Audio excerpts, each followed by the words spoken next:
انت هسه قعدة الصبح سبحت، بس شلون سبحت؟ بارادتك، شلت ايدك، نزلت راسك، سويت رقبتك غسلت جسمك بكيفك. بس ترى يجي يوم يغسلونك بس مو بكيفك، لا تقدر تشيل ايد، لا تقدر تحرك رجلك، وهذا هم يقلبك منا ويجرك منا. يقلبك هذا كان مدلل هلا وما حد يحاكي، حطوه على الكاشيه. طلعت هاي السولف وياي، هي ظاهرا ما لها ربط، الدوش ما لها ربط بالسالفه، بس طلع الدوش هم يحكي، يقول لي إيه ما يخالف، استمتع استمتع براحتك، بس يجي يوم الشغله مو بيدك. هسه الشغله بيدك، تغتسل، ترتب روحك، تنظف حالك، بيك حظ اشتغل روحك.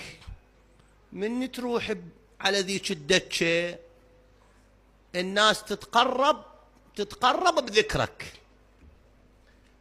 والا ترى هواي ناس راحت قبلنا ويوميا ناس تروح، واحنا عباره عن جنائز مؤقته كلها لازمه سره يعني، بس وين تروح؟